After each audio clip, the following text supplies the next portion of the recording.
spacing requirements and needs that we all feel more comfortable spaced out. So welcome here to the council room. The first thing on the agenda is to discuss this proposed lands swap. This is in the Farmers Crossing.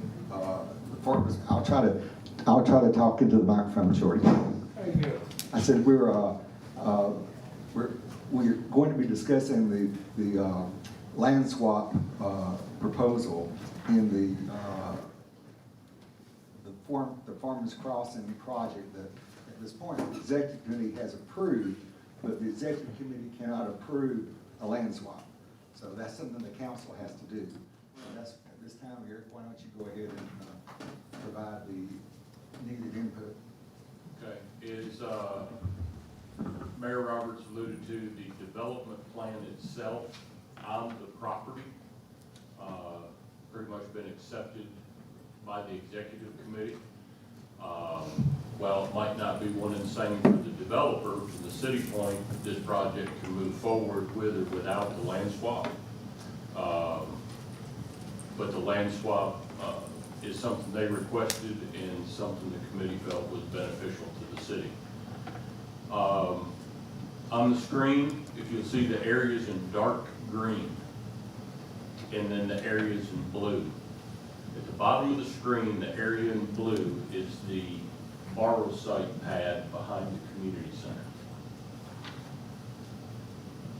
They are asking to receive that property, and then the blue in the center of the screen is the area between the drive entrance to the sewer lift station on Old Dawsonville Road and their property. So it's kind of the northernmost piece of what we call Calvin Farmer Park. The proposal that the developer has proposed, one of the things the city has looked to achieve is overnight accommodations in the city. It's something that our businesses ask for. It's something that a lot of our visitors ask for overnight accommodations. Typically, a city of our size, we tend to attract hotels that we not necessarily like to have. This is a little bit different. It is a bit of a trend right now. We've talked about the cottage RV parks or the cottage campsites with the small 300-400 square foot cottages. They're rented. It's popular at Lookout Mountain and other places up in the North Georgia. They're proposing 24 units, 24 or 26. 24. 24 of these rental cottages to be put behind the community building. So what the land swap does,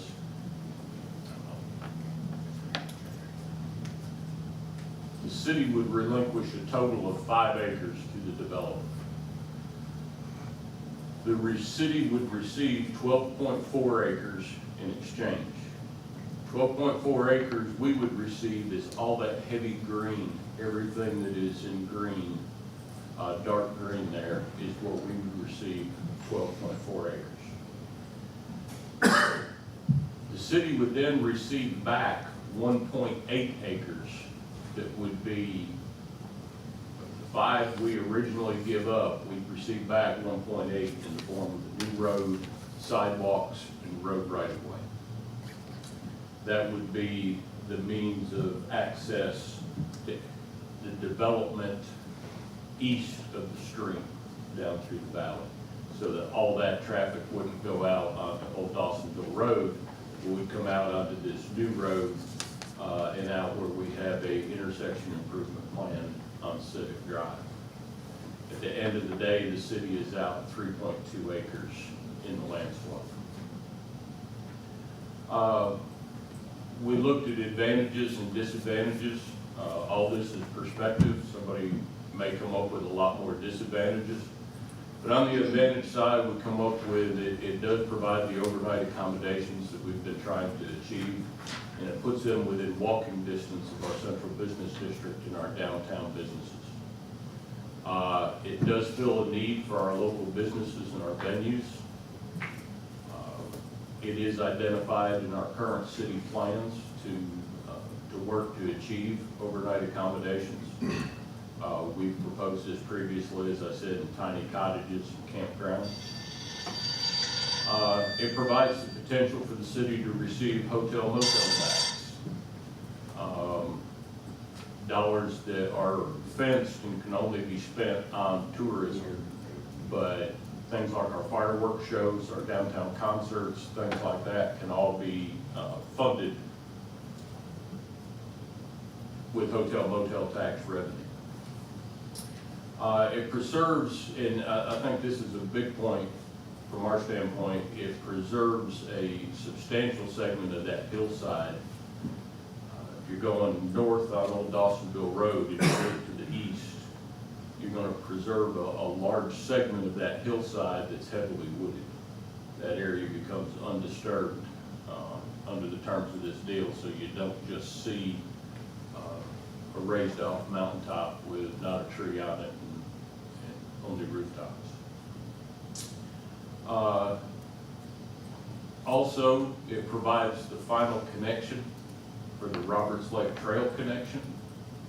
And in this exchange, the developer also creates the parking in the trailhead location behind the community center next to these rental cottages, so that the trailhead could be moved off of Roberts Lake Road and down to the community center, which was the original plan. On the disadvantages, it removes 3.2 acres for possible park expansion. But on the offset of that, and I should have, and I did not, Chris, do we have one of these boards that shows the trail network? It's in the back.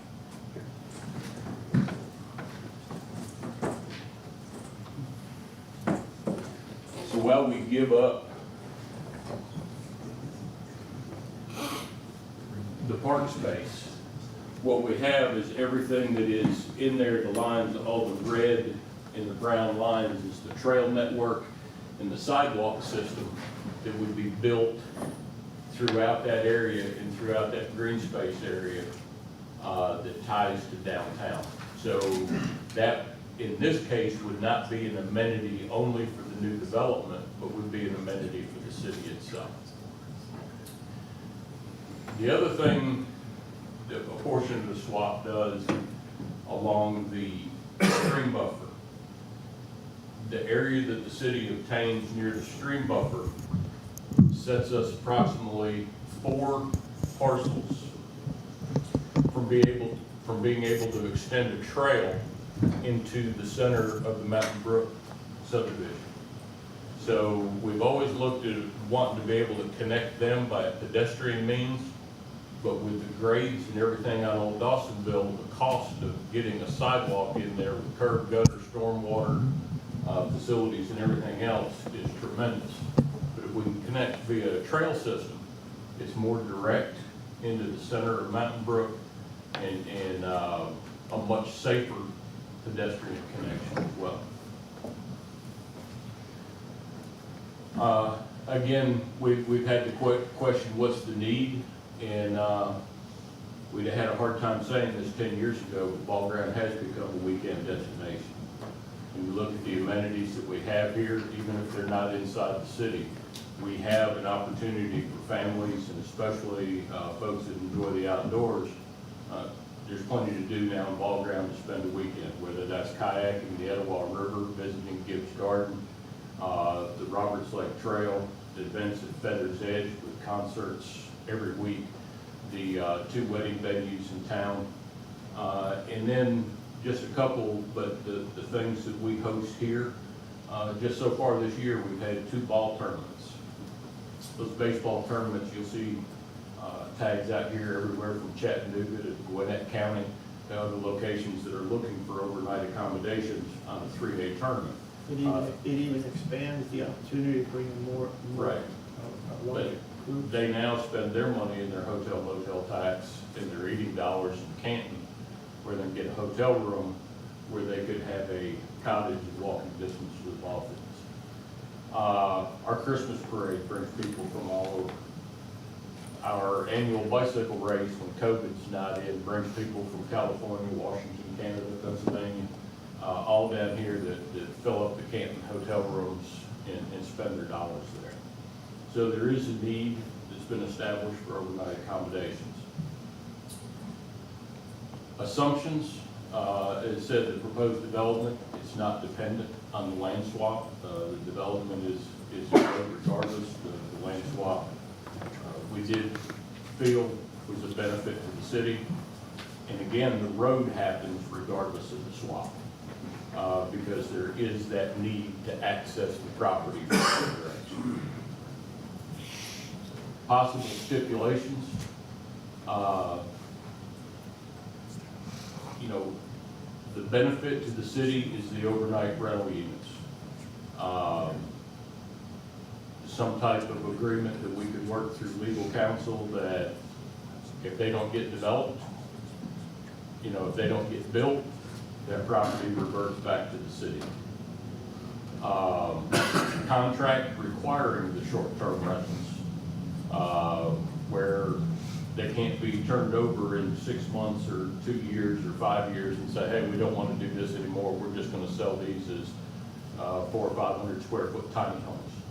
These are supposed to be short-term rentals for the benefit of downtown and the community. Again, as with everything, there could be a stipulation on that where the developer could come back to the council, but that couldn't be changed without the City of Ball Ground Council approving the change. Limit the rentals to a 2-week maximum and contractually agree to hotel motel tax to be implemented by the city. As of yet, we don't have an ordinance for that because we don't have a hotel or motel. But enact that and move forward. So that's our outline. Chris, anything to add? No, I would like to underline the fact that a lot of those trails will be on public land. They're not like HOA trails. They're going to be city-owned lands that will be open to the public for use. I don't think the map shows that the trail network, does it? No, let's say the trail network shows on this. In the big strip of green that is the biggest part of the swap, the good thing is it won't be, the trees won't be cleared and houses built on it. It'll be almost an extension of Calvin Farmer Park with a very extensive trail system, not connected yet to the Roberts Lake Trail, but I'm talking about it'd be kind of another benefit of Calvin Farmer Park. It is steep, but people build houses on steep land too. But by the city obtaining that in the land swap, then it will perpetually be green space. And that's, I think it's important, just like when we bought the first piece of property for Calvin Farmer Park, you know, it was, the idea was to have in the center of the city green space. So I'm real happy to have the chance to get more that we can hold on to, and the city can, and leave it green. Anybody have any questions or comments on the council?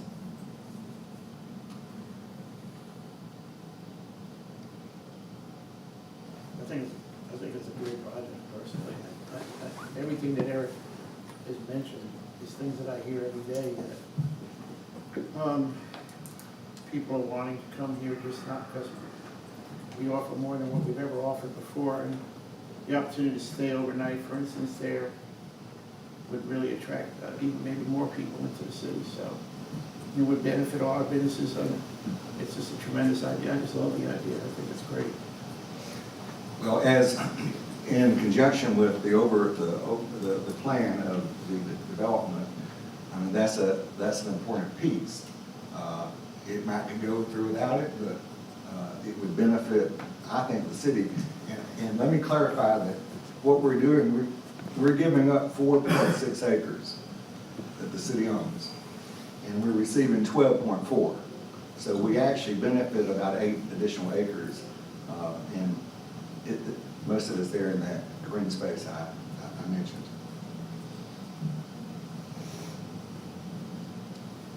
Lee, anything? No, I think it's pretty clear. John?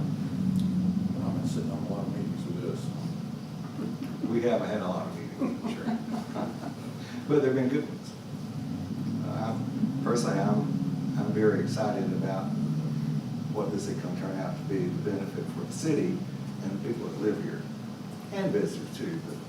But we'll be putting in an extensive, besides the trail system, we're going to have a additional sidewalk system built as part of this. So that's not, has nothing to do with the swap. That's what the council will have to vote on the swap. And it's not on our agenda for tonight.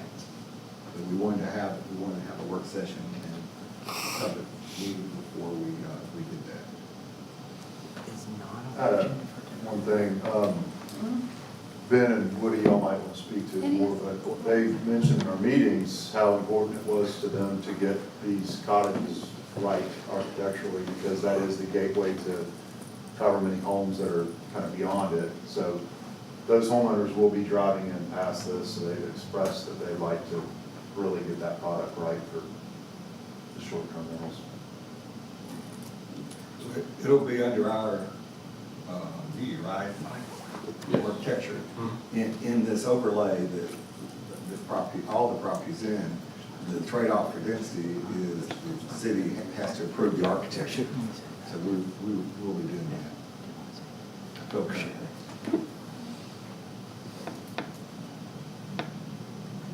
So if there is a consensus of council, then what we'd ask is just to put it on for the council tonight to authorize the executive committee of the city's legal counsel to initiate the process. Our legal counsel has work to do. First, as we discussed, to make sure that, we can come to terms on the, making sure that they don't get flipped from short-term rental to a sale or long-term rentals. Okay, well, We didn't want the executive committee and legal counsel working on the land deal without council consensus. But the effort would be to keep it as a short-term rental, correct? We're not interested in anything but short-term rental. Okay, just want to make sure of that. it'll be, the pricing will be like a hotel, That's right. which is a lot more expensive than a residence for a day or a week. But, it's to be short-term alternative to hotels. And we do, the wedding venues, a lot of people come in and they all have to go somewhere else to stay. And if they stay in town, they will support our businesses. And it would be a great addition to the city that we're considering this as part of the approval of this new development. So what we'll do is, we'll meet in another hour and 10 minutes. We will change the agenda and add a request for approval for The executive committee and city legal counsel. Rick. No, just to be clear, there is a mechanism in the law that will allow for a swap. But I'm gonna need a whole lot more information about what this swap looks like and what the current property is being used for that's owned by the city and what the city's getting in return. And just to be clear, there's gonna also have to be appraisals done, and the city cannot swap property for other property that is of lesser value. It has to be of equal or greater value. So we're gonna have to flesh this out a whole lot more before I'm gonna be in a position to say, yeah, I think this will work. I don't doubt that we can get there, but I want everybody to understand the hurdles that will have to be overcome. Do you already have an appraisal? Do not, but be easy to get one for this. And I've done several swaps before, and I have a representative here that can speak on that. Well, I was just curious if you had an appraisal. you have to do one specifically for the swap, and I'm very familiar with it. But if there's any way to keep the ball rolling on our timeline with the family, it would be great to proceed with the understanding that we'll work through these legal issues accordingly. Well, you know, I've dealt with other cities in my career where it's taken months and months and months and months for anything to get looked at or approved. I don't like that. Eric knows I don't like it. We're with you, we're with you. I want us to, if we're gonna require additional work there, Darryl, I want us to speed it up. And what he says, he has been through the appraisal, the swap process, so let's act on that to see if we can't get this before the council for approval by next meeting. Think it's possible? Anything's possible. I think the motion would be just to approve the executive committee to enter into a land swap agreement and let council just ours and theirs. Contingent upon. Right, and the it- legal process. Yeah. The proper process, because it is a state law about the swap values being equal or greater, and we understand that has to be done, but there's also a lot of details on the swap agreement that have to be fleshed out. But if you could authorize the starting of that process and reference it being per state guidelines, then we can work together real quickly and get there. We won't have to come back to council. It's gonna, this ultimate swap is gonna have to be approved by the council as a whole. And so I don't see that authorizing the executive committee to enter into a contract really works. The swap's gonna have to be approved by the council. So, and that is state law. Okay, well, we just need to accelerate what it's gonna take to get it to the council. Do you agree with that? I'll do everything and I'll play my side of the net as fast as I can. All right, I may stand there with you. You want it to be a doubles tournament, that'll be fun.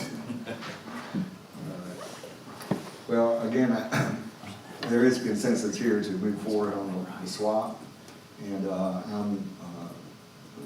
we're eager to do it as fast as we can get it done. I have a question on the appraisal. Is it block of land, or per acre prices? Well, that's the I whole don't thing. know. I've got to this is gonna have to be fleshed out a little bit more. I think we're gonna have to have more details about what the proposal is and for me to be able to answer that question. Okay, well, again, we'll work toward getting it to the council for approval as soon as possible. Bruce? Yes. Even though the council, at least the quorum here now is on board from what I'm hearing right now. And I think the other two members would be too. All right, so is that enough for this particular topic tonight? Mr. Mayor, is there any way after the conclusion of this work session, we could have a little meeting and talk about what needs to be done as far as the appraisals and the actual process, and there's a whole lot of this that we can do on our end, and we make sure that we're working as efficiently as possible on this? I'm not sure time-wise we can do that tonight.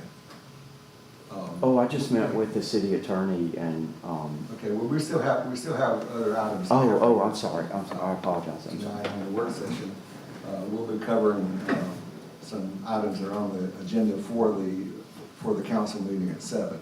Okay, So just. Understood. Depending on how quick we get through that. At this point, you want to move on to, Sure, we're just gonna do a work session on covering the agenda items. First order of business will be to approve the agenda. We will have appearances tonight. representatives from GMA and Georgia Association of Chiefs of Police. Our department has earned the risk reduction certificate. So they will be here to make that presentation that will also result in lowering of our insurance premium, liability standpoint. Upcoming announcement, What happened? Lowering. like 3%. It's not huge, but the thing is, the bigger thing for us is the company actually looking at all of our policies, everything from use of force to pursuit to weapons qualifications, everything the department does on a daily basis and evaluating them against risk reductions, and also being reviewed by the Georgia Association of Chiefs of Police. Just keeps our department at a higher level. What is our annual insurance cost? Do you remember? I'd say right now, our police department general liability probably runs between 15 and 20,000 a year. Good to see everybody.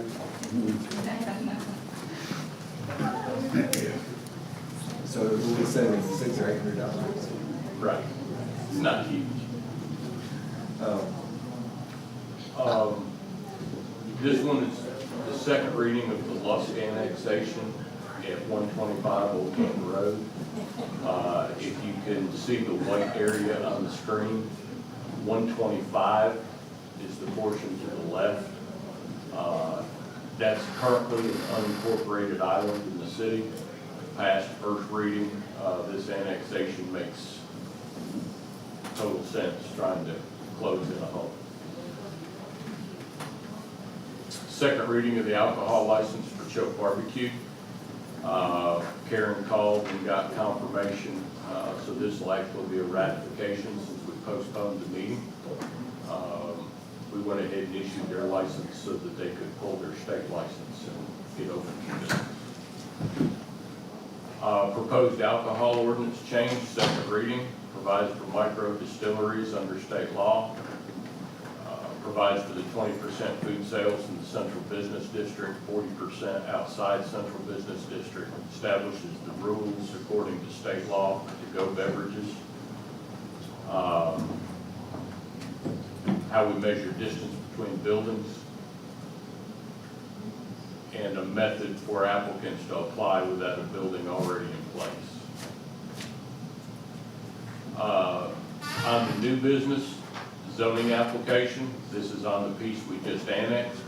You'll notice all around that is the tan color, that's TND. So we're just changing this from its R40 to TND to match what it surrounds. And that does come with unanimous recommendation for approval by the planning commission. It was an unincorporated island zoned differently. Correct. So this plugs annexation and the rezoning, make it all concurrent with everything around. Correct. It's also Valley Overlay. It's also inside, but we didn't at the same time do the map amendment for Valley Overlay.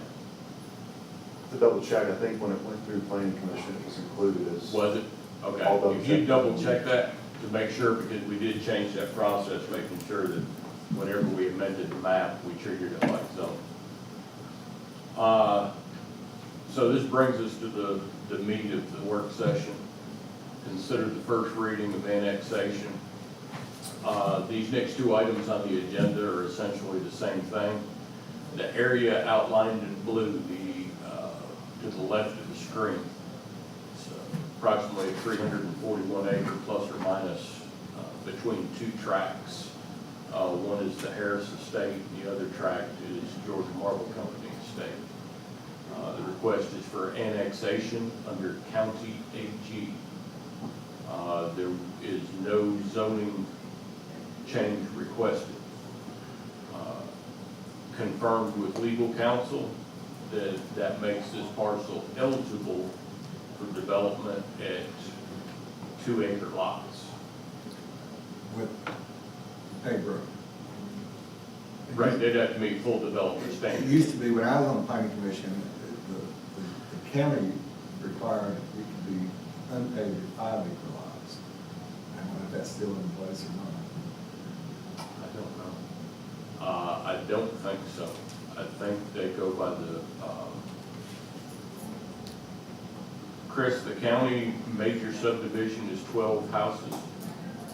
Anything over 12 houses, the roads have to be built to standard for fire trucks. So it's a full county standard road. Anything over 12 houses. So even if they're on 10-acre lots, it's all part of the same subdivision. They'd have to have standard roads.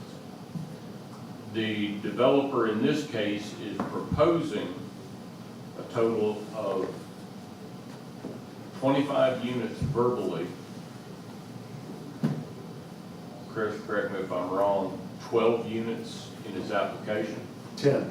10. So the application says he wants to develop 10 houses. Verbally in the meetings, he has said 25 houses. It could be 170 houses by zoning classification. He is currently proposing it to be on private streets with public water. It is in the City of Ball Ground Water Service District.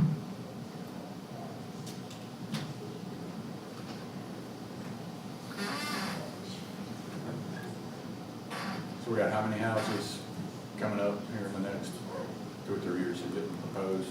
Just where we already are? 818? 818 or 815. I thought it was 901, so I lied to somebody, but we looked at it today and it's like 815. What are we doing with service and that many houses? Potential. I mean, they're gonna come in slowly over time. We'll have to make adjustments, absolutely. I mean, we have in the pipeline to get our police department to 24/7. But it will be an expansion on all forms of service. Well, given the private street, and I brought up in talking to Eric that private streets may not be subject to police patrol. Would there be a gate on it? He could as a private street. Has not been presented as a gated community, no. Now, as I understand it, police don't have jurisdiction on a private road. Accidents would be treated kind of as a Walmart parking lot kind of thing, maybe. They would certainly respond to a 911 call to a home. Yeah, I'd have to look at that. If you annex it, you got jurisdiction in there, but you're not gonna be able to keep the police out by just putting up a gate. I don't know, I think those are all considerations for the annexation petition and things that need to be answered. But,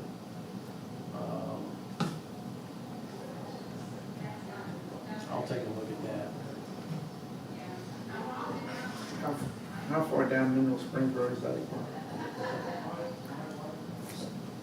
Just when you cross under the 575 overpass, there's just a sliver of land that touches Mineral Springs Road right there. That, the left side of the straight line on the property, that's Mineral right away in Springs. 575. When we measured that this morning from the center of town to the first corner of their property was didn't you and I measure that this morning? 1.2 miles. And I should probably know this, but from the subdivision towards town, is that in the city? Like that property? All the way at the top, that's a subdivision that's left over from the Great Recession. It's got roads in it and curb and gutter and I think even water lines, but no houses. I believe that's owned by Ashley Holden. Just above that and out of the picture is Heritage Woods. Okay. Then everything that's white shows that white is not in the city. So it doesn't touch any developable land that's currently within the city boundaries. It's only contiguous because 575 right of way was annexed years ago. Where is the entrance of that, where's the entrance to the property that hasn't been developed, that is it? Just directly across from Heritage Woods. Yeah. So you access it through Marion Smith's? Mhm. Yeah, Mary Spence, right? Just a comment, bringing in a large tract with minimal development, housing developed on it, you know, isn't it's not the most financially advantageous thing for the city. He's talking about building 20, 25 houses. How many houses could be on there in the current zoning? 107. You know, you do, I've always been hard to turn down annexation if it's within this, like a 2.5 mile radius of our center. That's kind of what our vision as far as we're going to expand. And the outer edge of that is less than that. So that property falls within that radius. My concern, another thing Eric brought up, is that when you put in borderline and then you have very few housing units on it, then the water goes stale and has to be removed, which costs money. So I don't know if there's a way we could actually impose an additional fee for that particular neighborhood, because we're having to get rid of water. The service delivery strategy allows us to impose special rate districts based on additional costs. We'll talk about one of those later tonight, but so yes, there are provisions that you could do it. We run into two other difficulties out here. One is the fire marshal. Have a meeting coming up next week with the fire marshal to learn more on that. From his standpoint right now, we have an agreement with the fire marshal to handle fire services for the city. They have a standard. Their standard is this would have to develop the 6-inch water lines as opposed to 3-inch water lines because it's a major subdivision break. Therefore, it'd have to have fire suppression, 1,250 gallons a minute. The development will also require the installation of a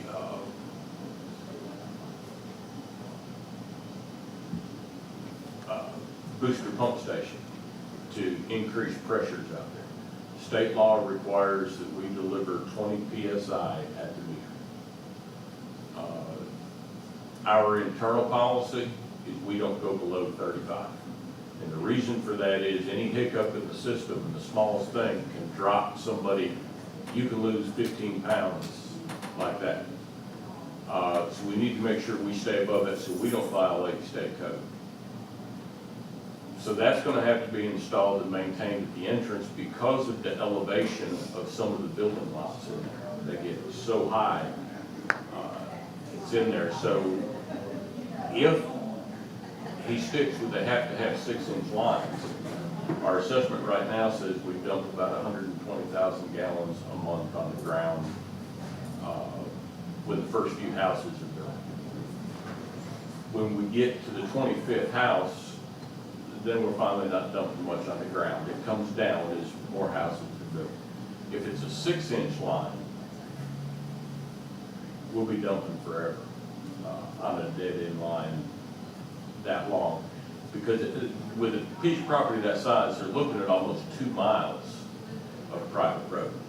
So you're gonna have 2 miles water line.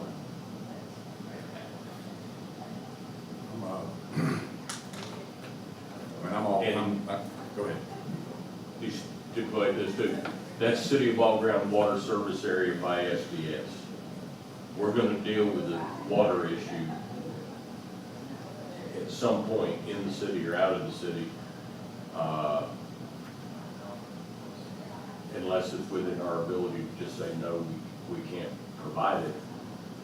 And here's what you'd have to do to provide it. I know we could force them to put in the pressure booster station. We could require them and say, you've got to put in a water tank. I don't know as we can tell them, you have to pay us for the water to be done, if we let it come in.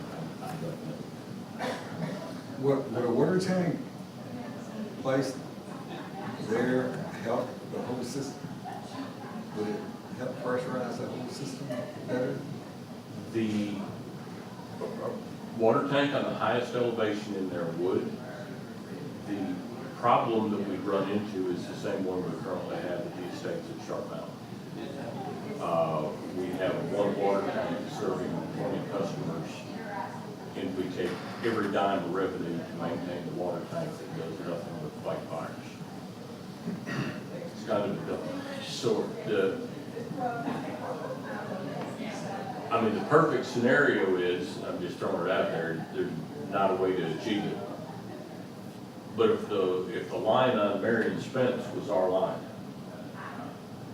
because then you run a line all the way through this development, you connect it at Marion Spence, and you got water going in Luton, instead of at a dead end. But that's somebody else's service area, and so the only way to fix it would be to tie into somebody else's line and give them free water. What's the advantage of the annexation? Why can't you just build in the county? Because we're easier to get along with. So with regard to the law enforcement issue, subject to your approval, when they bring the property into the city, you could approve or disapprove it, but if the owner of the track said, yes, we want the uniform rules of the road enforced on these streets, then they would be enforced. Otherwise, if it's a private road, then they wouldn't be enforced out there. So if they had an HOA and the HOA said they owned the street and they wanted, Well, it would take 50, if you do it when the owner of the property, when you have one entity that owns all of it, then it would just be approved. If you do it after it's already been subdivided and sold, you have to have at least 50% of the owners to agree to have traffic enforcement on private roads within that development. So if, That's 40-6-3. so if we didn't incorporate it, they wouldn't have police and fire? oh, they just have it from the county. From the county. No, I don't, to me, I don't see where the advantage is. What is the advantage? Is there, we haven't named one yet here. My honest opinion, I'm the same way, I like, I'm not opposed to annexation, and I know we're gonna grow, but Heritage Woods kind of, so I was all for that one, now I'm kind of wishing we hadn't done it. Now is that outside that 2.5 mile? Right, it's right in there. No, yeah, but it even feels like it was a lot of problems. I mean, we got more than we can say grace over wanting to come into here. It'd be nice to let it build, and maybe something like that comes in a few years from now when we've got everything built up to where we can handle it better. 'Cause now it sounds like it's gonna be a lot of trouble to try to get out there and handle it when we got folks wanting to build right here where we got everything already. In my opinion. But we will have to provide water regardless. And that's what I said, I would have to chat with legal counsel on that one. I believe the way SDS works, if he comes to us, we establish the criteria. If the fire marshal says you have to have 6-inch water lines, then we tell him, here's the size of the pressure booster you have to put in, here's the size of the water tank you have to put in, here is this you have to do, this you have to do, and then the developer has a choice of saying, I'm gonna drill wells. Of course, then he can't satisfy the fire department. if he drills wells and he's in the county on their standard, that's totally their ballpark.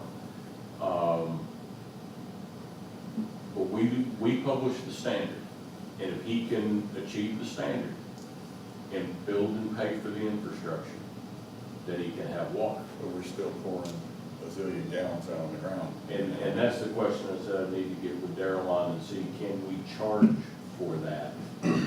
Saying, Can we- this is a water quality issue, it's our requirement to keep quality water in the line, and make sure we don't, get depletion of chlorine. Well, I'm more concerned with, you know, we emptying out the well for everybody, so we can have 20 houses out here on the far corners, you know. And what's the 25 houses you said, right? Again, the application says 10. Verbally, he said 25. What's the guidelines and how long will those houses be built right away, or is that over a period of time, or We have no say in that. I mean, it comes in and just once? he could sit on it for 10 years. Once we in it, yeah, you can do whatever you want. And not do a thing. I don't see any benefit to it, personally, I just don't.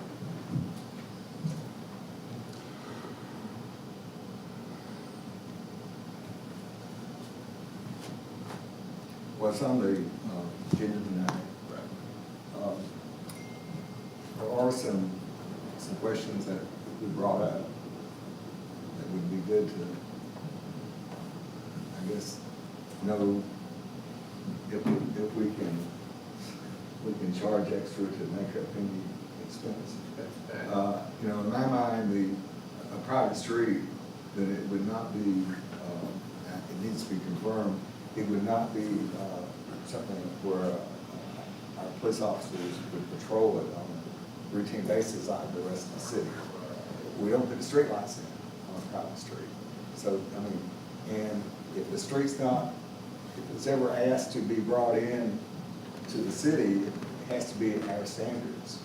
So if they haven't been built the right way, then we won't accept it.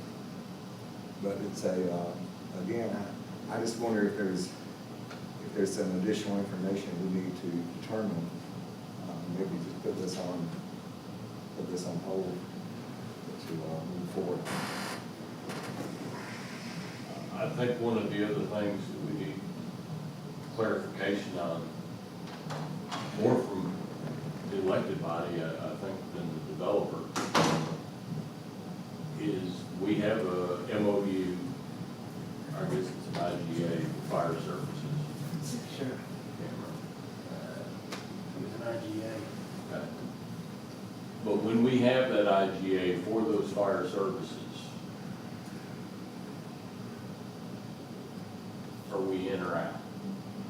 And they've got some tough rules. But if we've got an IGA with them, so my understanding is we automatically follow their rules. And I think that's important for us to know, not just on this development, but Chris is reviewing a ton of developments right now. And I guess we need to get in that habit. If we have that IGA, we're gonna have all these developments need to start going to full fire review. Let the fire marshal have full say so. Because that's what our contract,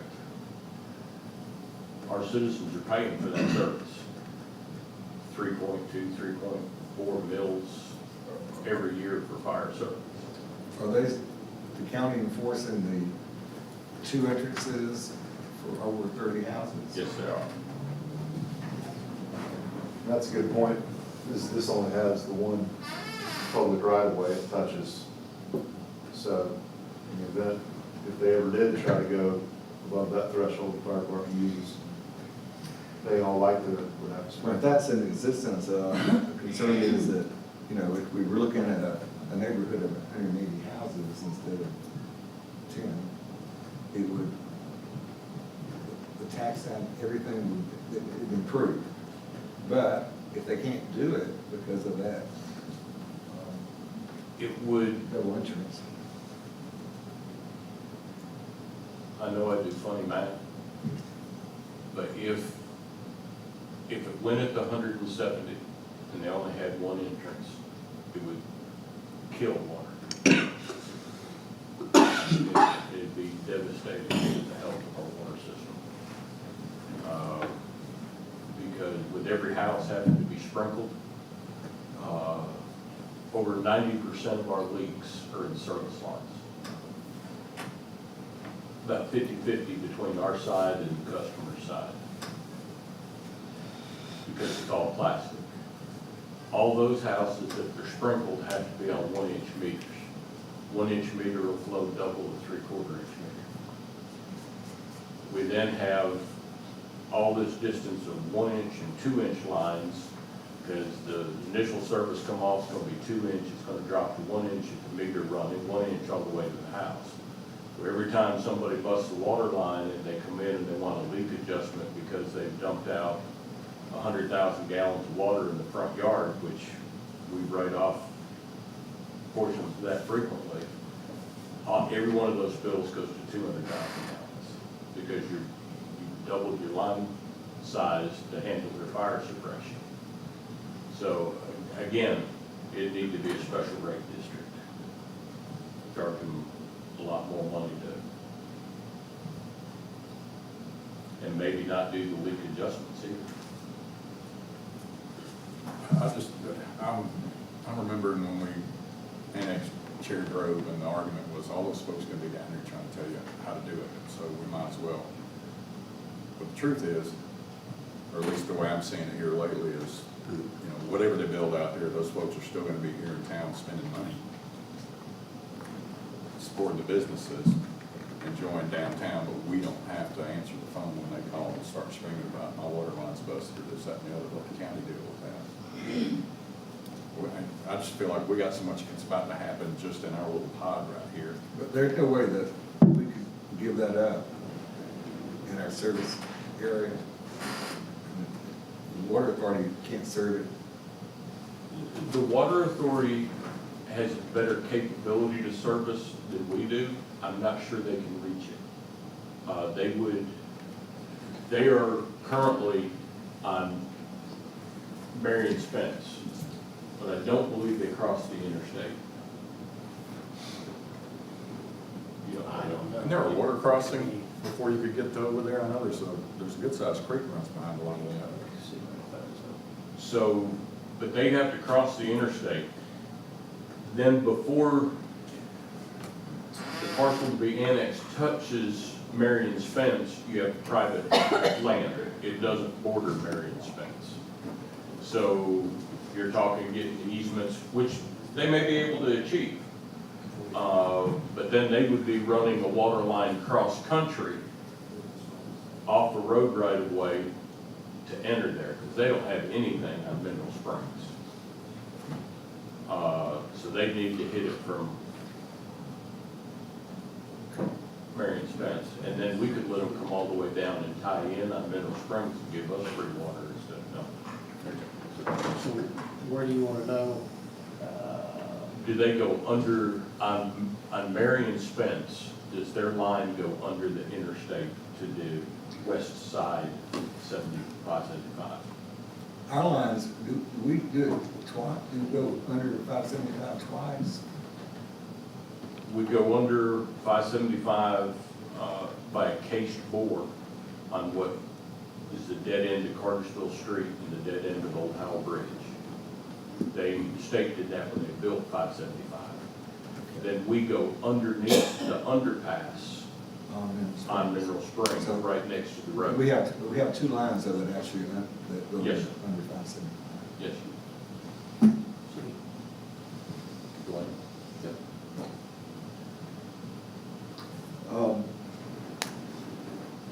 If, I mean, Eric, do you think we need to determine more possible financial issues with considering the annexation, or? I think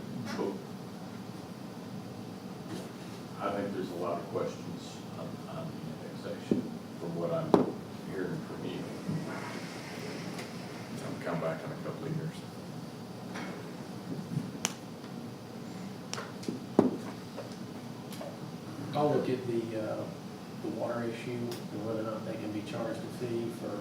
And like I said, we're gonna deal with water regardless of what the annexation decision is. It's our service area. Like you said, Dwayne Fowler will let Darrell know in a minute if they have a water line already under the interstate. If they do, it's just a private property issue of crossing. But they have to look at they're hitting some elevations out there too. But they've already got a booster pump on Old Canton in an elevated tank on that high point north of Nelson. So they're probably delivering a higher level. That tank in Nelson's probably 100 foot higher than ours. Well, and if we looked at the topo of this property, there were a number of parts of it that were at 1,210 feet, which that's higher than almost any place in the city right now. Right.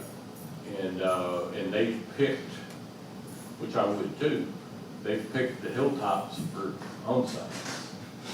Yeah, you want to be, You want to get it. it is beautiful. And the other thing on the water side, for customer complaints, and we get them in the estates at Sharp Mountain all the time, again, our requirements is a meter. When you put a meter in the street, you put a driveway, another 50 foot in elevation, and then you put a 2-story house on top of it, they're getting dribbles out of the shower upstairs. And they still really don't care that you just got 20 PSI at the meter.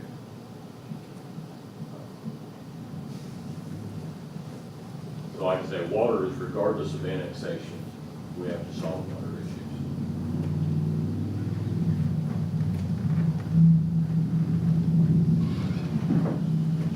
What is it? You told me an estimated revenue, tax revenue? 14,000 a year. They build it out. And $300,000 a house. And that's going off what the tax assessor currently has, some of the nicer homes in that area on 17 to 20 acre tracts, assessing for about 240. Because they're AG. If you move up the street to my house, a lesser house on 1 acre is getting about 380 tax assessor. So, But it's like my house is originally on part of the home place property. There were 20 acres and I have 14. My house my house is smaller. It doesn't have additional buildings. And, but the tax assessment on my house is 2.5 times what the home place. Which I'm worried that that's current throughout the city, that we're not collecting on the taxes. The old house is we ready for the next topic? Valley District Overlay Rewrite, we sent that out a couple months ago to council. We received back some feedback and plugged in the new items on that. Be a first reading. It establishes the criteria for evaluating density. Density over 6 units to the acre comes to full council. In that, and it limits 10 units to the acre, which is the highest density we have in the city. This changes that now to limit that only to multifamily. Reason that's done is we experimented with the little tiny homes on, got 10 to an acre with the tiny homes. And Well, they're just not with tiny, that- they're 1,000 square feet, they're small. True, they're small But homes. that was another garden neighborhood concept. Right, but it just saying when you spread them out, there's no land left. With the multifamily, you're gonna have it, if you go 10 to the acre going vertical, you can still have green space and open space and do something more with your acreage. So there won't be any more under this, there wouldn't be any more single family detached 10 unit to the acre properties. the management would be at eight, Yes. with all the additional Right. accommodations. What, did we add in the park issue? No, yes, there was a park issue, For new development, with so many houses, not, if it's not close to the existing park? if it's not close, they have to provide a park. Yep, and if they're one that is right next to a municipal park, then they have to make that in-kind contribution. But the requirement of them is they do something that's over 10 units, they've got to put in some type of green space or have it within a quarter mile. And then the last item on the agenda is Laura Mays applying for an alcohol license. They're getting close to opening. So they're pouring wine and doing gourmet foods, and that was one of the endangered historic homes and ball grounds that's been vacant for a long time. Now has life. As I told Eric, I'm real happy they call it gourmet. I mean, that's, I worked with her for years, and she was, kind of responsible for the community building. She was very involved in that association, but I'm glad that she did that. So is that on the new agenda? I mean, is that on- Item E. It's on the one you have. Oh, I had one I brought from home. You got it to you in there.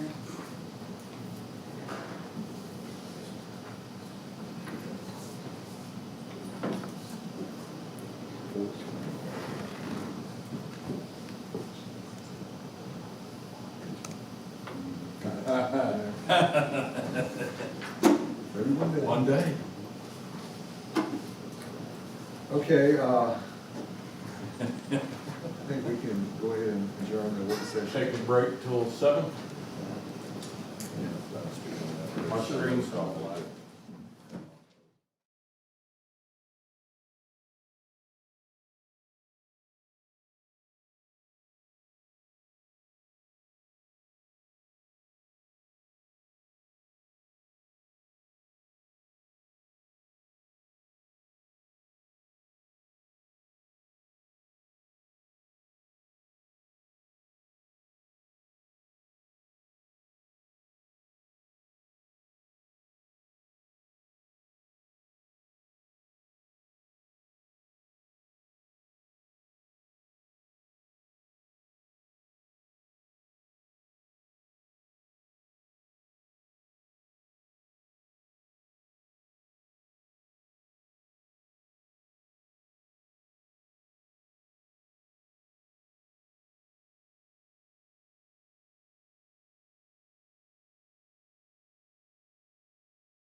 Let me call the meeting to order and ask you to stand and join me in pledging allegiance to the flag.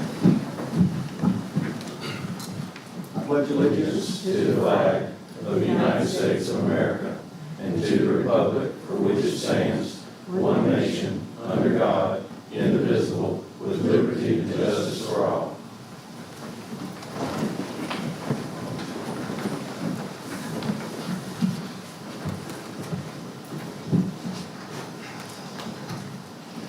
At this time, I'd just like to ask us to have a moment of silence for the passing of Officer Burson, Holly Springs PD.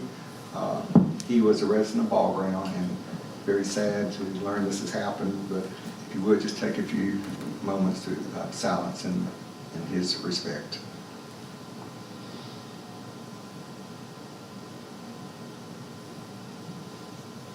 Thank you. This time, I ask the council to approve our agenda. Any changes to the agenda? No, sir. Okay. Motion to approve the agenda. Nikki, second by Lee. Okay, all in favor? All right, we'll move forward with it. At this time, we have a GMA and a Georgia Chiefs Association representative. Ask you to come forward and do your presentation. They're very proud of it. We'll welcome you to Ball Ground. Again, thank you for having us. Really appreciate it. My name is Dan Beck. I'm with LGRMS. We provide risk control services for GMAs, workers' compensation, property and liability, and health insurance programs. And we partnered with, and GMA partnered with GACP about a year and a half ago into development of a certificate program. So GACP has had a certification process for a long period of time, but it's pretty comprehensive, and for smaller departments, it's almost too cumbersome for that. So we developed a program that really focused on risk reduction, so reducing liability, but also workers' compensation claims. And when you look at the situation that happened in Holly Springs, it would help that focus on that. So we're looking at policies, pursuits and motor vehicle policies and excessive force and things to that effect. So really focused on smaller departments. And I'm really proud to say that the city of Ball Ground and Chief Reeves have achieved that particular goal. And they're the third department in the state of Georgia to achieve that. So really a great job.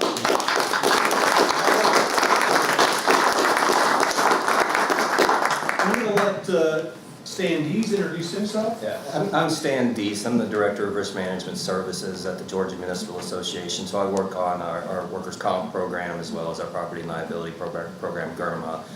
And we're certainly happy to have partnered with GACP, and there was a lot of work from GACP as well as LGRMS and GMA putting this program together.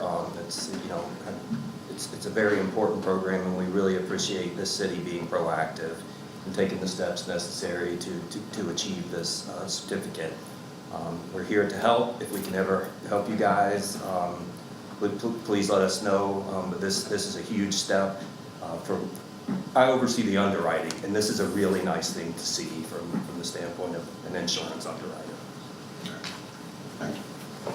I'm Dwayne Dorick. I'm with the Georgia Police Chiefs Association, and it was just, it was a real pleasure to be able to work with Stan and Dan on this process and to work with the police agencies, and they've kind of taken the leadership role. You know, we had a really factually based, statistically based approach to looking at what causes liability for agencies in Georgia, and we kind of put our policy objectives to focus on those that can help you. And it's interesting to note that, you know, this past summer, with all the attention started coming on law enforcement, all the things that people are complaining about is addressed by this program. And you'd be proud of your police department to really take up that step and to go to the next level. And we want to thank you guys for your support, because that's the most important thing that's going on in police agencies today, is the support of their elected officials. Thank you. Thank you. I neglected to mention, you do get a discount now off your law enforcement liability. That's what struck me as important too. So we appreciate that. I would ask two things from you today. One, brag up your chief and brag up your department. Again, we want to spread this throughout the entire state. Again, we have probably 250 police departments within GMA. We should have 150 of them in this particular program and process. So please do what you can to brag them up, brag up the department. It's a fantastic achievement that they've achieved. The second thing I would ask of you, can I get a picture of all you standing up and we'll present the plaque to him? Okay. And we will, in my dealing with GMA, I'll make sure I encourage other departments to. Thank you so much. Can we get up here? Stan, come on up here. Chief? Like you guys.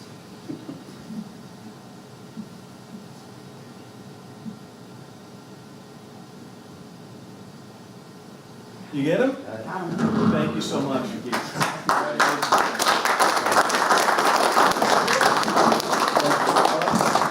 Thank you, Chief. Kim, Matt, thank you for all you do.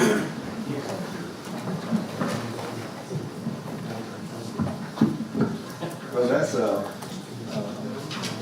a very nice award, Chief. Very nice award. Thank you. Okay, this time, Eric, you want to give announcements? The upcoming events for the city, June 24th, nobody call the police, there'll be a fishing camp in Captain Farmer Park. No fishing signs will be ignored for the day. Saturday, June 26th, be the ball ground fireworks display. Start with activities in City Park at 5:30, concert at 6, and fireworks at 9:45. Well, we made the decision years ago to not do the fireworks on the 4th of July because it cost us twice as much. We choose half as much if we choose another day. But this is the first time I think it's ever been this early before July 4th. So, but we are planning a great concert, and annually we have a good turnout by residents and visitors. So join us. Sheriff, let me recognize you. I'm sorry I should have done that earlier. You're making me really nervous. We appreciate you all, everything you do for Ball Ground, and we're glad to have you here. And we'll see you want to speak. You want to go ahead and speak now? Yeah, that's up to you, sir. Well, let's go ahead and move. I think we have two of you that want to speak, right? Yes, sir. Well, let's go ahead and do that now.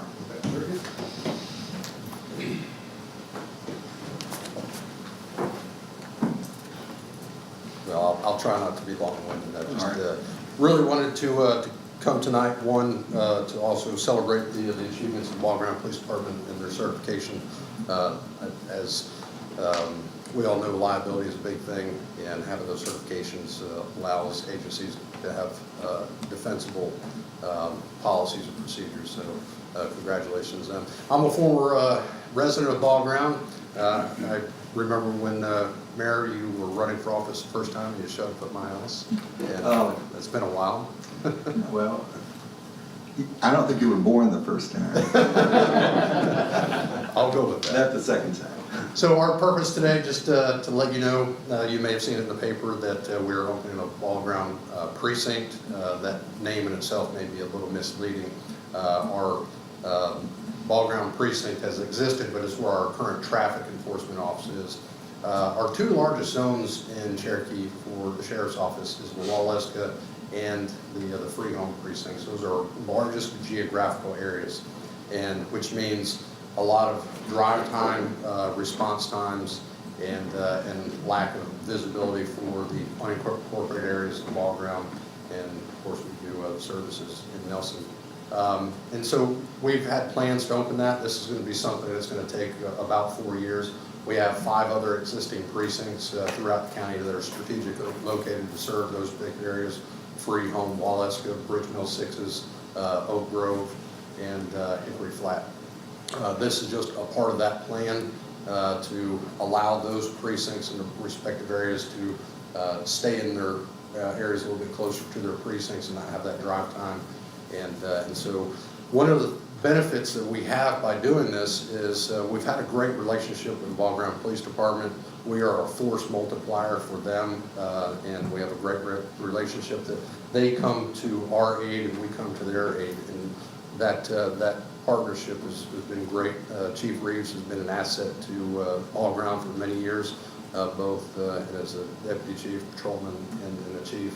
We meet regularly, and it's just it's nice to have somebody like him and his team to help us achieve our jobs, and we always hope that we're of benefit to the city of Ball Ground. So you're going to see us traveling through the city, going to our calls a little bit more, and occasionally, we might happen to stop a vehicle in the city. We'll try not to do that, so if you see us, we're not trying to take over. We're just trying to get to where we're going. So I just want to make that very clear. Your precinct commander is Lieutenant Downey. He is how many years? 19. 19-year veteran, and I've had the pleasure of working with him for a number of years. He's going to present a map and tell you a little bit about what we're doing. So I'll be his man white over here.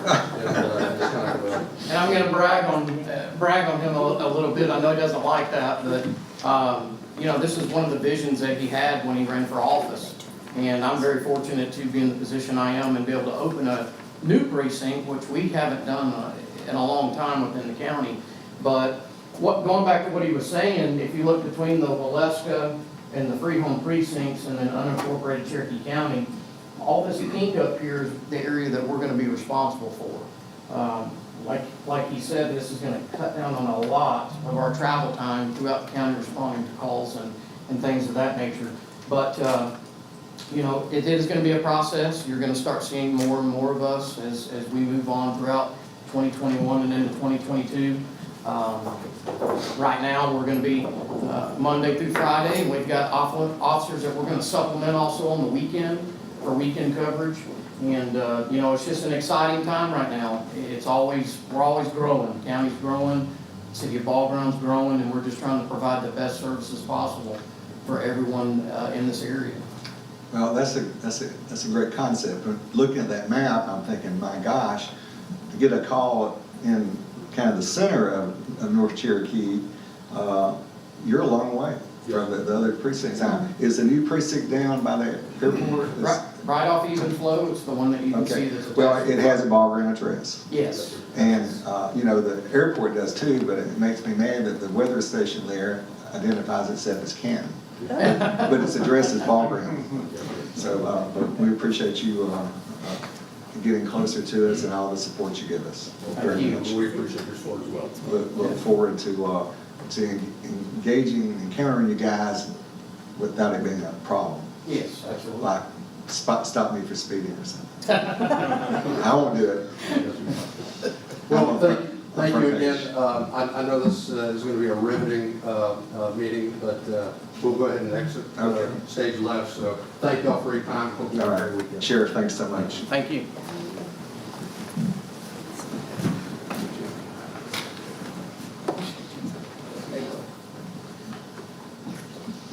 Okay, let me go ahead and move to approval of the minutes from our May meeting.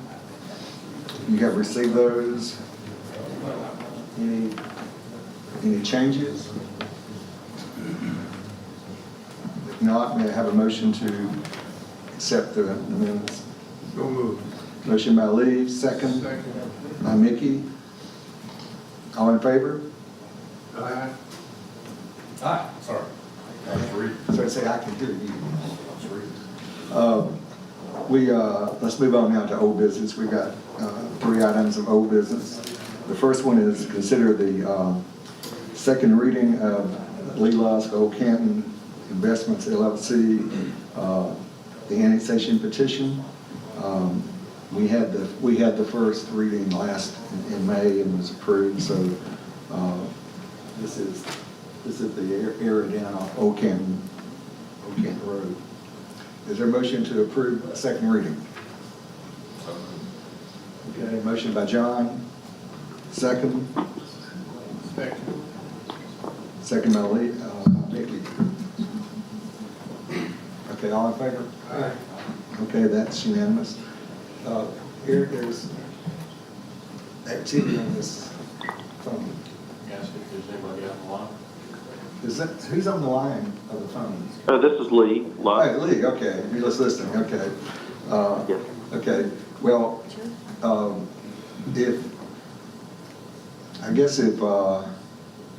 I guess you'll be quiet. You don't have to mute it. Okay. You're being pretty quiet. Frank Homiller was supposed to call in and he hasn't, so I thought that might be him too. Let's move on to we have a second reading, item number 2, the second reading of application for Choate Barbecue liquor license.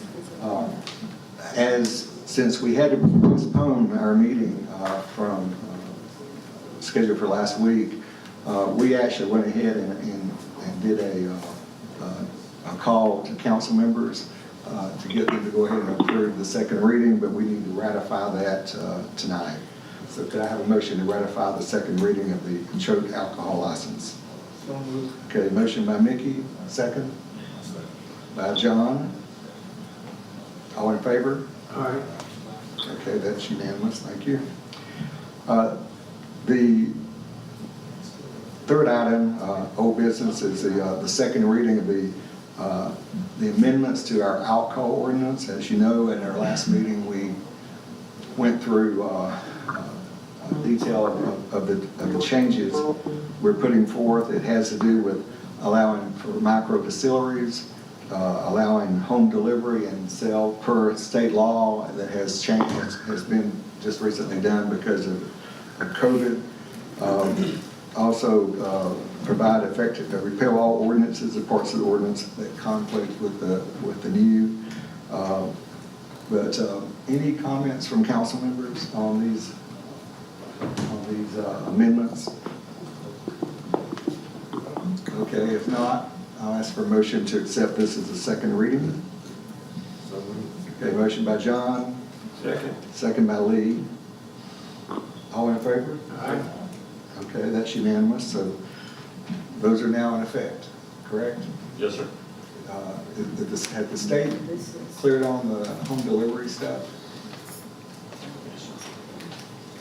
All right. All right, let's move on to a new business. This is the property we just had the second, Lee Luss property. We had just had this approval of the second reading for annexation. We're going now to consider rezoning for that property. It was held, the planning commission dealt with that in May. Was it in May? And recommended approval. This is that piece of property that is, initially it was an island surrounded by city property, and now as it's been annexed, it's the zoning surrounding it is what is being requested. So that's what's on the table tonight for approval. It was recommended by the planning commission. So I'll ask the council to put forth a motion to approve this the Old Canyon Investment LLC. It's 1.57 acres, and it's rezoning from 1 acre residential R40 to T&D, which is surrounded by T&D zoning now. Okay, motion by John, second by Mickey. All in favor? All right. Mr. Mayor, could we add a second issue to that? At the public hearing before the Planning Commission, it was also submitted to make a map amendment so that this would also be part of the Valley Overlay District. So if we could ask for a motion and second to also make a map amendment to include this in the Valley Overlay District. Okay, you guys understand what Eric said? A map amendment so that this property now will be part of the Valley overlay. Motion to do so? So moved. Okay, motion by Mickey, second. Second by Lee, okay.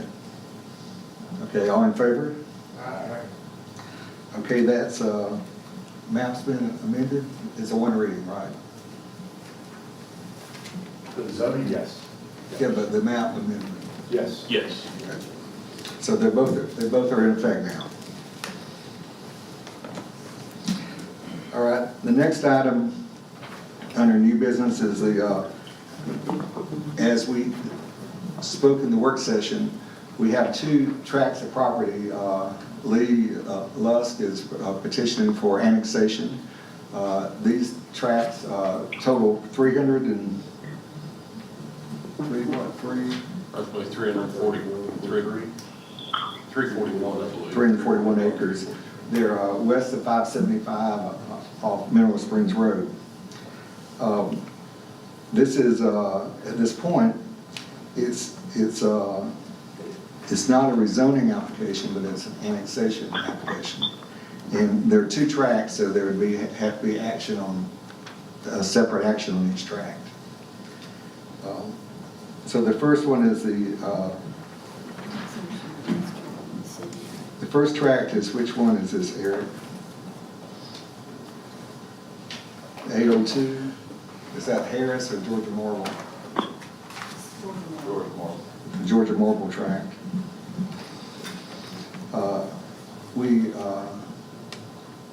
did talk in detail at the work session about the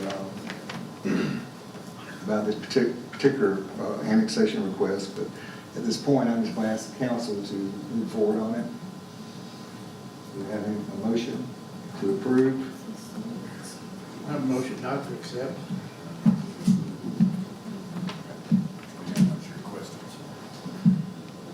So, do we act on the motion to not approve? Motion, well, it'd be a motion to deny the request. Right, motion to deny the request. Should we not vote on the motion to approve first and not? That's fine. Let me ask a motion to approve the request for annexation. There's no motion? Do we then have a motion to deny the annexation? So moved. A motion by Mickey, a second by John. Now, is there a wait time for this ever being reconsidered? 6 months normally, well, 6 months on the table, but it could be, if it's a new petition. Yeah, I don't think there's a wait. Yeah, there's not a wait time, so it didn't get tabled, so if there's a new petition with updated information, you could go forward on that. Okay. So at this time, Mr. Roberts, I'm having a hard time hearing and kind of keeping up with what's going on. Are we talking about the annexation for the Mineral Springs Road property? correct. And right now, there's a motion on the table by Mickey to deny the annexation request. That's correct. And has it been seconded on or voted on? John seconded it, and we haven't voted on it yet. Okay. Is there any comments or questions I can make for Hal?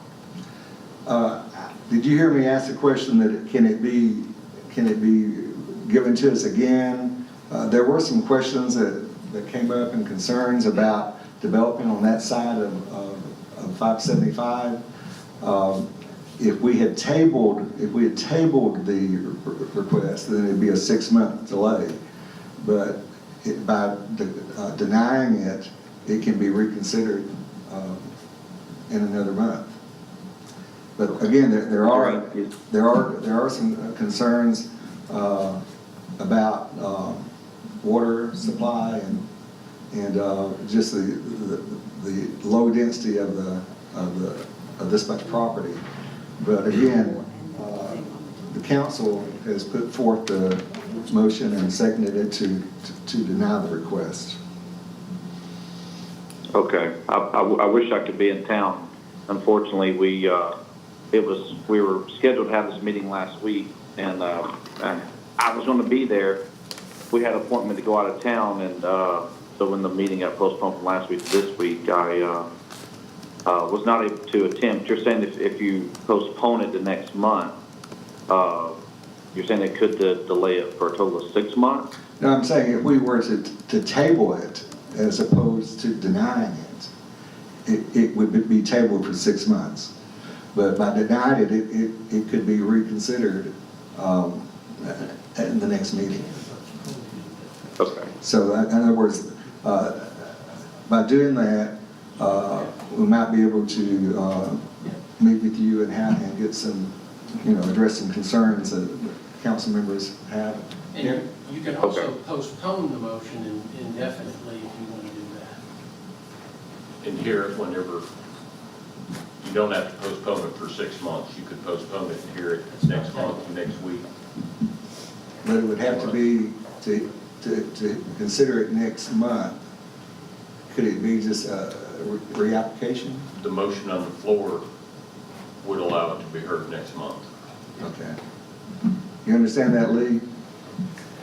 Yes, I guess. It was such a low density request. We're talking about not rezoning it, just annexing it. I guess I was unaware if there was any issues. I was aware that this property is in the city service area and there is water there. And so that also makes sense to have the annexation in the city in the same municipality. It's in our service area regardless of whether it's annexed or not. It's in our water service area.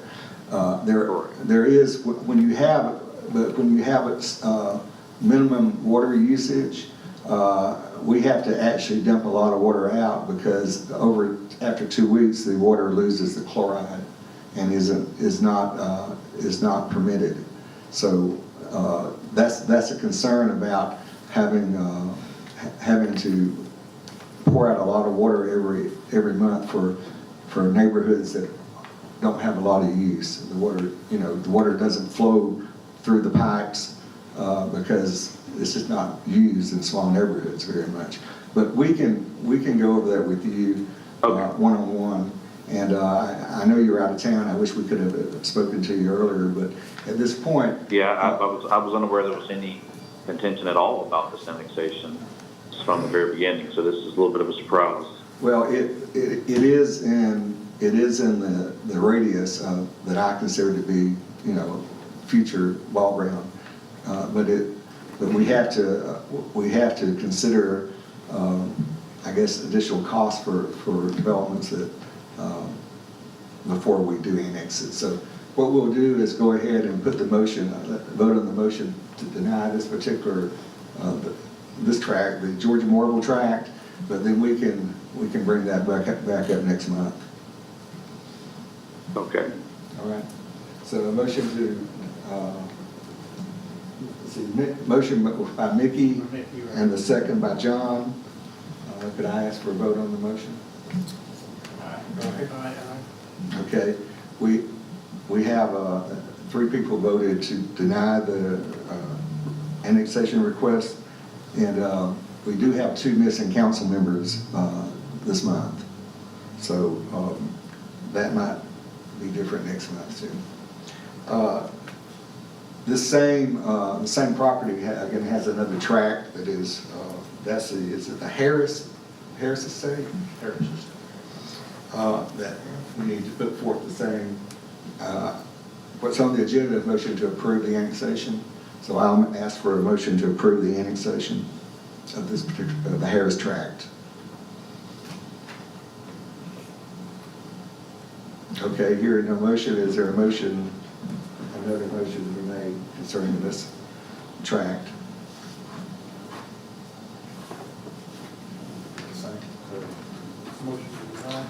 Okay, motion to deny the annexation by Mickey. Second? By John. Any further discussion?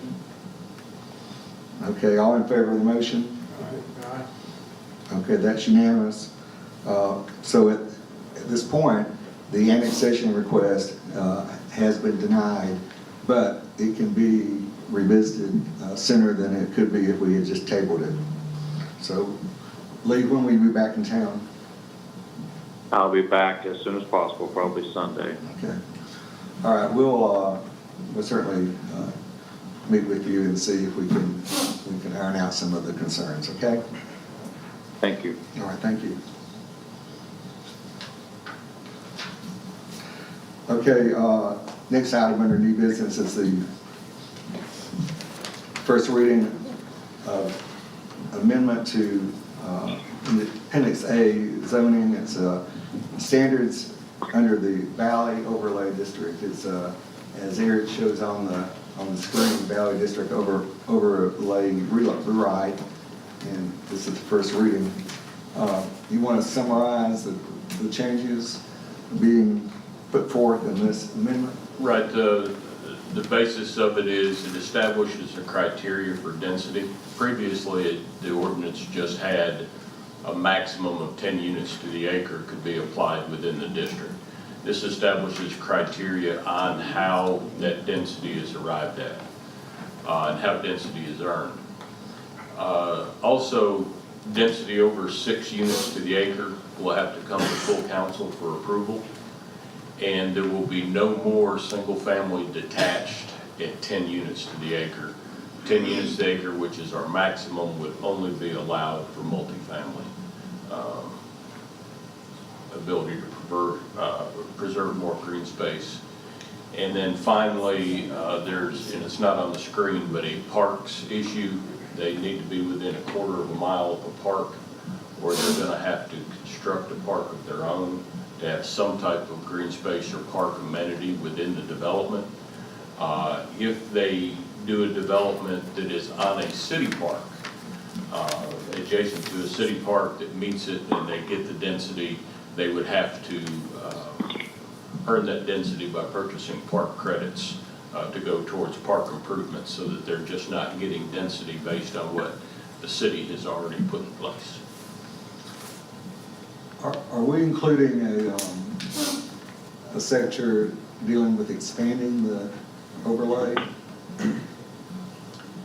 We talked about. We've already done that. That's a separate. We've already done that, and to expand the overlay district now is treated as a zoning action. Right. So it goes before the Planning Commission at Cherokee County, then comes back to this body, similar with the zoning action that was taken earlier tonight. That map amendment came with that as part of the public hearing. Okay. Okay, so again, we did discuss this a bit in the work session, and this is Chris has been very involved in helping us put together these improvements to the Chaplain Road improvements to the Valley Overlay. Can I have a motion to accept this first reading? Okay, motion by John, second. Second by Mickey. Any discussion? Okay, all in favor of the motion? Okay, that's unanimous. We'll have the second reading at our next meeting. We do have a final item under new business, and that's consider the first reading of application for a new alcohol license. This is the licensee is Nancy Ann Moritz, and the business is Laura Mays. As I said earlier, I'm thrilled.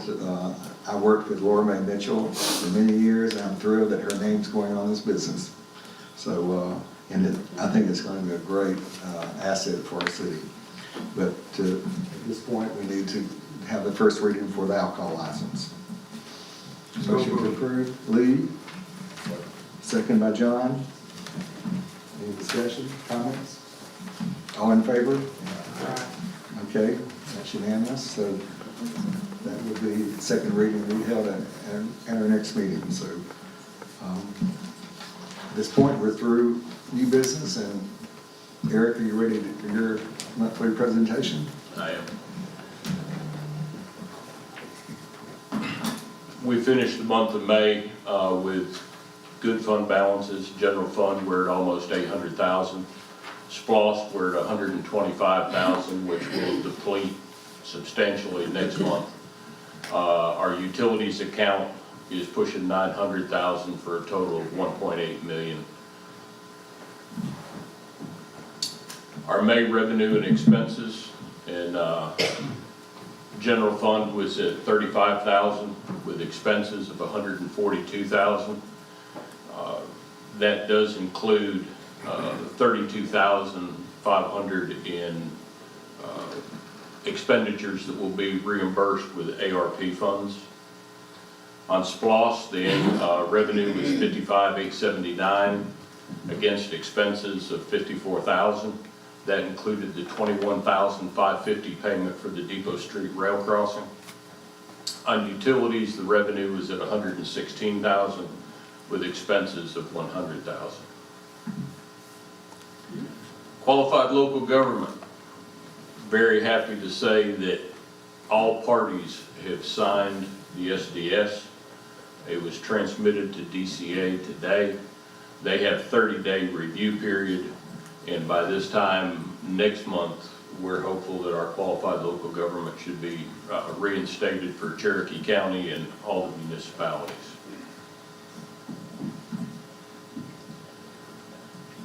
On the bad news for the month, the state has decided that there was a glitch in their software system on the disbursement of ad valorem tax on vehicle tags.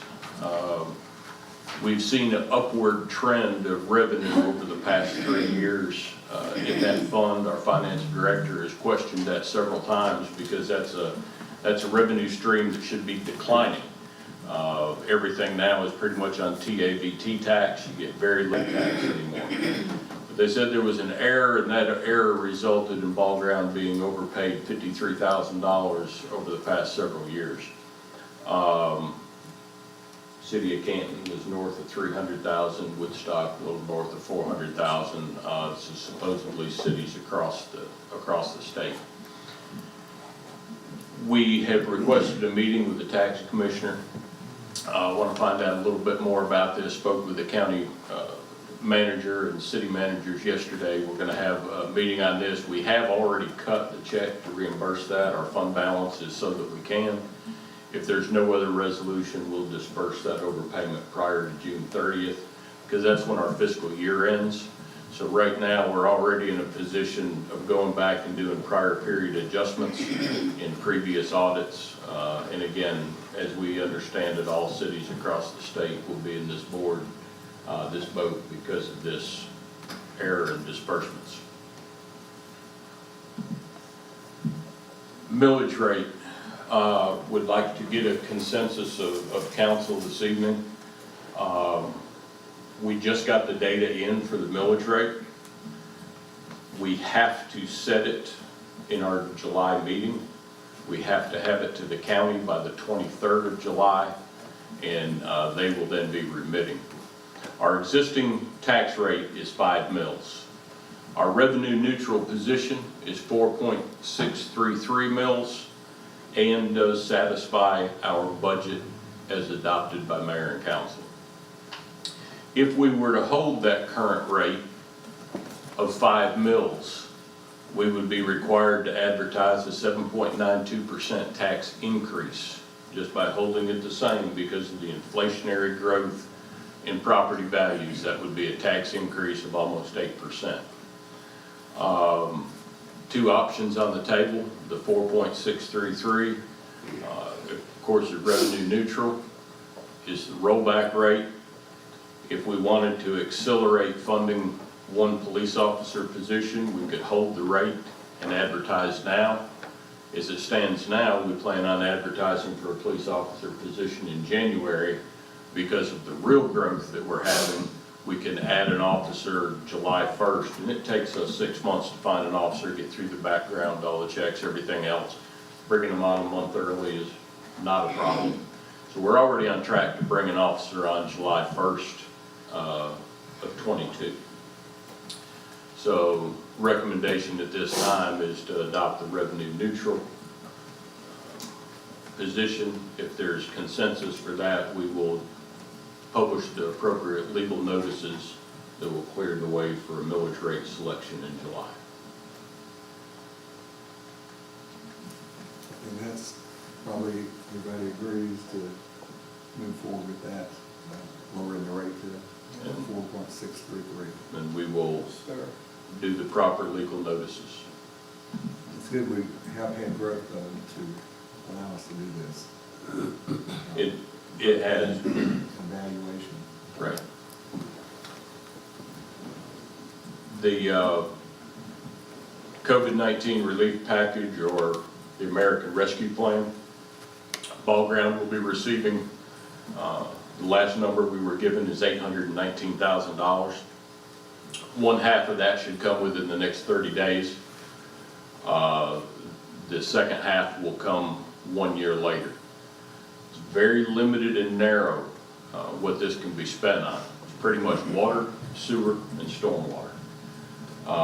There are other things that we can do. We can make donations to 501(c)(3)s that are doing things on the COVID relief effort. But it's pretty narrow. Water, sewer, and stormwater is the infrastructure items that are being targeted. We have completed our application. The state has acknowledged receipt. The terms and conditions have been signed and returned. We submitted our budgets, done our DUNS certification, so we're just waiting on funds to be deposited. Right now, the projects, and these are just the higher dollar items that we're looking at, presenting to you all in budget form next month. The Gruber Street drain crossing of $85,000 that this body has already allocated the funds for. The storm drain at 372 and North Ridge Road, where North Ridge is being undercut. Storm drain in the corner of the Masonic Lodge property that comes off the State Route 372. We've allocated $20,000 there. That would be a joint city and GDOT project. The city would purchase the materials and GDOT would perform all the labor. The storm drain in City Park, which currently floods the park and floods Old Dawsonville Road, get that underground. We will lose a couple of trees in the process of that, but to get that storm water underground, estimated at $50,000. Also to purchase an additional 40,000 gallons per day of water capacity from the Water Authority at $100,000. $175,000 for the purchase to continue our swap out of cellular read meters. Again, these are the meters, we've got probably 150 of those in the ground now, and we read them from our desk. You don't have to go out and tap meters to look at meters, anything else. We get an hourly reading in the office. This is also very helpful in water management. As we hit high use times, we start to have issues with our tanks dropping. Typically, we get out and ride the roads looking for leaks. With this capability, first thing we look at during high demand time is you can get the percentages that everybody's use is going up during that time, and you know if your system is dropping because of use or dropping because of leaks. And a complete rebuild of the Howell Bridge sewer lift station, which is at capacity now, estimated cost of $300,000. On our capital projects, repairs of State Route 372 are currently underway. I think it's going to take longer than the 3 days, but I think at least for a while we're going to have a much better product to drive on. Even the patches without the top coat on yet are much better than the holes that were there. The police building, I've got a little bit of a twisted update on this right now. We did our evaluation and assessment, but we did have the building priced out. The financing terms were not to our benefit at this time. Meeting with the chief, the priority for the department right now is achieving 24/7 operations rather than a brick and mortar separate building.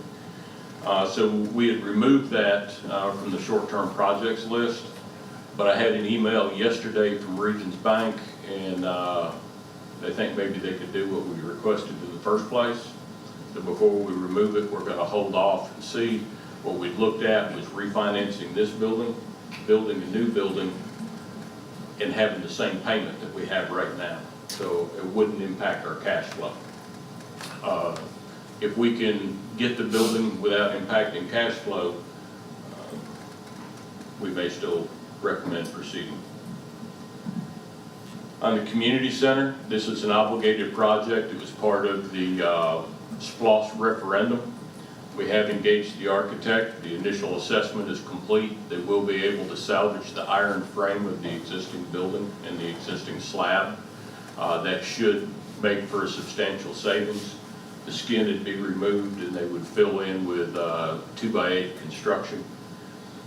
And the exterior would be done to match City Hall and the senior center with the brick water table and the hardy siding above it. We plan on having a full set of plans done by January of '22, begin construction by July of '22. And again, this is this was in the referendum, and we have funds that we're obligated to expend on this. Roads and streets, Old Canton Road was completed in the amount of $91,674. Lowry was completed at $9,838. Northridge at $7,064, and Densmore at $9,092. And all 4 of those were items on the city's capital improvement plan. Priority in paving, we're doing asphalt assessments and traffic counts right now. The roads we're targeting, and we will, within the next 2 months, we'll have these prioritized as what gets paved first, being Northridge, Lowry, Civic, Cartersville, Stripling, Lyon, and McCann Streets. So they will be the next ones paved, and we'll come up with a priority order. Pedestrian crossing, no real changes since last month. GDOT assessment still underway for the less costly options. Guardrail project. The engineering is complete. All easements have now been obtained, and it did move from engineering over to construction, and we hope construction will, should have us a schedule within the next month or so of when they're going to have it on the schedule and get to work. The county will be doing the grading in-house, the fill and grading that has to be done there, and then the actual guardrail installation will be a contract job. On our business activity, and we mentioned this earlier, this is our Howell Bridge lift station. This is the main lift station in the city. This, everything collects to this point and goes out from there. We are near capacity, looking at a total $350,000 to $400,000 rebuild of this facility. We're looking to take it from its existing capacity of 150,000 gallons a day to a 400,000 gallon a day facility. One of the things that we're most excited for, we've worked a long time on this. We've done some with automation and some with just getting on leaks quicker and finding things. This graph is over a 1-year period. The top line, orange line, is our well production, and the bottom line is our sales. And the closer we get those 2 lines together, the better we're doing. As you can see right now, we still have about 1.5 million gallons a month that we pump out of the ground that we don't sell. So it goes somewhere. And I would pick tonight to do this. Gentlemen, I'm not picking on you, I'm just showing a point. One of the things you have, we all have services. So this is fire service here. We're tapped onto a hydrant right here, and we're just looking for ways to better figure this out. But the hydrant right there that we're connected to flows at 2,282 gallons a minute. So when you work on an issue down there for 30 minutes, that's 27% for your total daily permit. Okay? So when I say there's leaks, there's unaccounted for water, there's other critical things that are going on. that don't get in those numbers. The department flushes hydrants on a regular basis. They notify us every morning on which hydrants they're going to flush.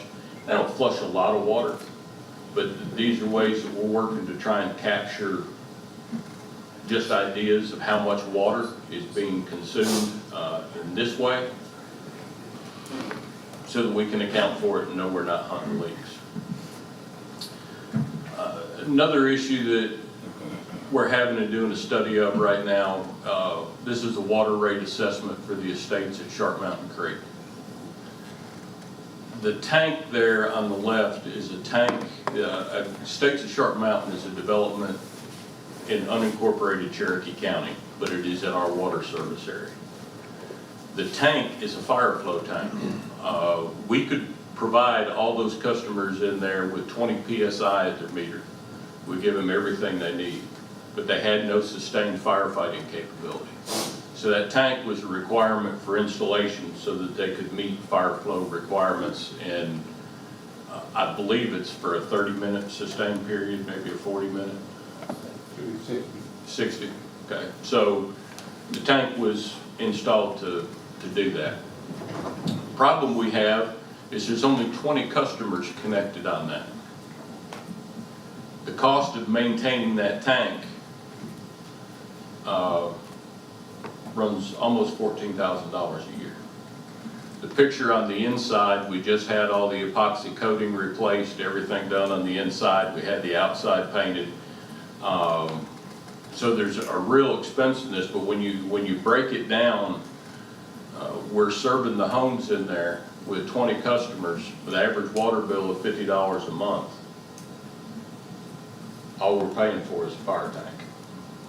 So it's one of the areas where we're looking at a special rate district to say we need to charge higher in this specific area because they're not even paying for their water. Parks and Recreation. Mr. O'Malley brought forth a request last month that we look at conversion of the pickleball, or the tennis court, to a pickleball court. Our provider, Southeast Tennis, came out and looked at it. It's an estimated cost of $10,500. That repairs the cracks on the one court. It removes the existing poles, fills those back with concrete with asphalt top coat, cores in 4 new pole sets, 2 new nets. It recoats the entire coat because right now you have double lines on it and you have crack repair. So they'll recoat the whole court. It's blue and green, and then reline it for pickleball only with the 2 nets. Again, that cost is $10,500. It is an authorized SPLOST expenditure. It is not a budgeted item. We have contacted 2 more companies, but companies that we're not really familiar with their work. This company has serviced the courts for years, and we're very familiar with them. But at this level, we are checking other prices, and we'll bring that back to council next month. On public safety, for the month of May, the department had 852 calls for service, 537 zone patrols, 162 traffic stops with 75 citations. Everybody thinks that's all they do all day. That's just a little over 2 tickets a day. So they're not writing tons of tickets, and worked 10 accidents. Planning and zoning. We've received an annexation petition. This is a property just north of the Sage Hill subdivision on Ball Ground Highway. Annexation petition has been received along with the zoning application for RZL, and that is currently under staff review. And again, planning and zoning has 1 application pending on a stormwater buffer, or a stream buffer, excuse me. And that is all I have.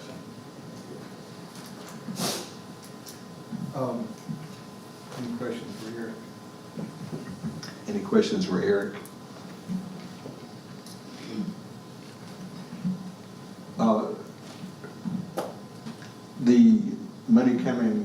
government. Yes, sir. What's the time frame? Our application was acknowledged receipt yesterday. They are supposed to have the money in our account within 30 days. But in it too, Half this year, half 12 months later. well, that'd be a nice benefit. It would assist us in a lot of infrastructure issues that we're going to have to pay for one way or the other, so that is beneficial. Let me mention very quickly a few things just to let the council know about. Tomorrow, I will be hosting and speaking to the Cherokee Chamber of Commerce leadership class. I do that every year. It's it's kind of a highlight of my job. It's always great, and they always are just infatuated with ball grounds. So many of the leadership people don't live in this part of the county, and so they're amazed at what we're able to talk about here, and so I always look forward to that. I would begin by saying I was in the first class, and I don't know how many years ago. I've got to look that up. I think it was like 30 years ago. But it's a great thing for people in our county to have this leadership program that's put on by the chamber. So Belby and council members, if you want to show up, we'll be at the senior center tomorrow. Comment on this past weekend, the festival put on in the town gardens and on the grounds of City Hall. It was amazing. It was a lot of work was done by Garden Club members. A lot of work was done by Eric, and but it very complimentary. We got great compliments from visitors, and it was a really nice event. It was nice to have it here on the grounds of City Hall. So hopefully that'll be an annual thing. Even though Eric would say I sure have worked hard on that. I don't know if he would agree, but it was a lot of visitors, and they get to see our gardens here. That is started off as we didn't know how good it would turn out, but it's a great benefit to our city. And I want to mention one other thing. When we early in the year, we usually schedule a retreat, a planning retreat annually, and because of COVID this year, we decided to wait maybe to the spring.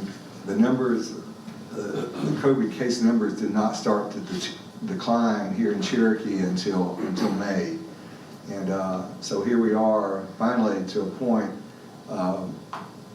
we're almost entering July, so I'm just going to announce that we're not going to do the retreat today. We likely will have new council members next year, and so I hope we can, we might look at trying to put it together at the end of this year as opposed to the beginning of next year. But the retreats are very helpful for doing visions and plans for the near and distant future. And so I missed it this year, but we are going to jump on that either first thing 2022 or maybe the end of 2021 if we have some new members on, after the election in November. So I just want to make that announcement. Mickey, you have anything you want to bring up tonight? I really don't have much right now. Eric talked about the pickleball court. I know that organization's growing leaps and bounds, and they're excited about getting that pickleball going out there. So I think as people that were young tennis players as we got older, they like pickleball. yes, they do. Well, I hope we can accommodate that need. John? No, just proud of everybody that's here. Fabulous people. Good crowd.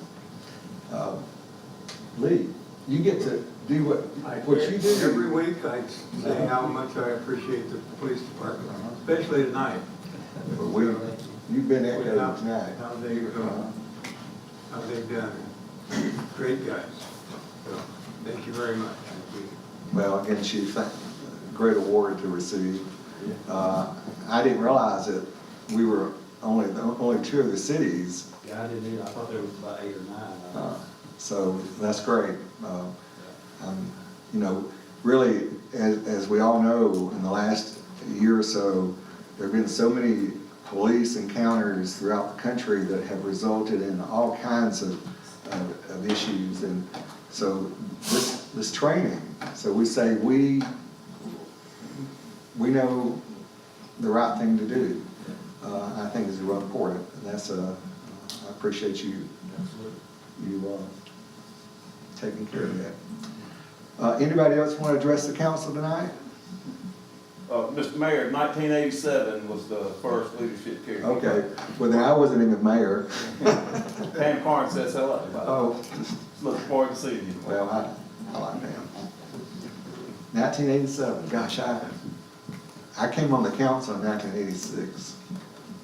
And then John Seegers was mayor, and we were reelected, we're 2-year terms, we were reelected in 88. And then 3 months later, he quit to run for probate judge. And under the old charter, I was pro tem, I became mayor. I had no ever intention of that happening. But over the years, I kind of feel like it's part of who I am.